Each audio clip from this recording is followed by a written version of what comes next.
Menteri Koperasi, Menkop, Budi Aris Setiadi, membantah dirinya terlibat dalam dugaan kasus judi online.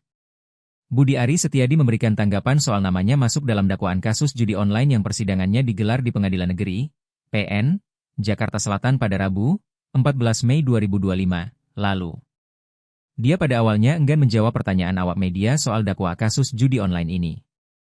Nanti sajalah, katanya di Gedung Merah Putih KPK, Jakarta Selatan, Selasa, 21 Mei 2025.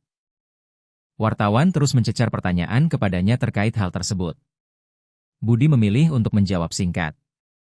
Gusti Allah mboten sare, Tuhan tidak pernah tidur. Selesai, ujarnya sembari meninggalkan awak media. Budi lalu kembali ditanya terkait pernyataan Kapolri Jenderal Listio Sigit Prabowo yang menegaskan akan memanggil siapapun soal kasus judi online tersebut. Lagi-lagi, Budi tidak menjawab pertanyaan tersebut dan melempar senyum ke awak media sembari masuk ke mobil SUV berwarna putih yang sudah menunggunya. Slow, slow. Lagu lama kaset rusak. Itu kutip saja itu, ujarnya. Sebut narasi jahat. Budi Aris sebelumnya membantah pernyataan dirinya menerima 50% uang hasil perlindungan situs judi online. Diketahui, namanya sempat disebut jaksa dalam dakwaan kepada para terdakwa judi online. Sementara itu, juga ada pernyataan jika sejumlah oknum pegawai di Kementerian Komunikasi dan Informasi atau Kominfo melindungi para penjudi online.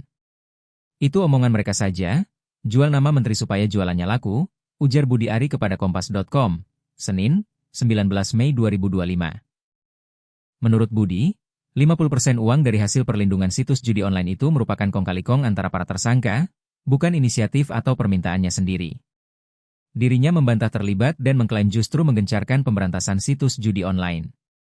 Jadi, itu, omon-omon, mereka saja bahwa Pak Menteri nanti dikasih jatah 50%.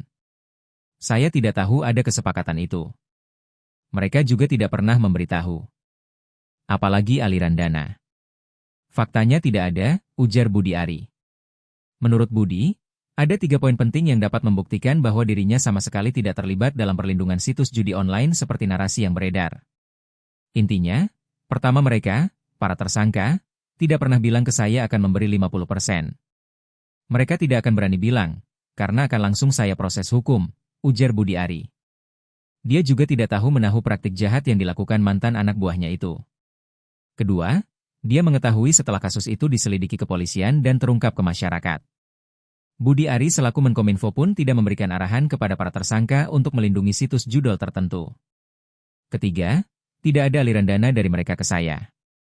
Ini yang paling penting. Bagi saya, itu sudah sangat membuktikan, ujar Budi Ari. Dia berharap publik dapat melihat kasus ini secara jernih agar tidak larut di dalam narasi jahat terhadap dirinya. Budi Ari juga berharap penegak hukum bekerja dengan lurus dan profesional sehingga mampu menuntaskan perkara itu.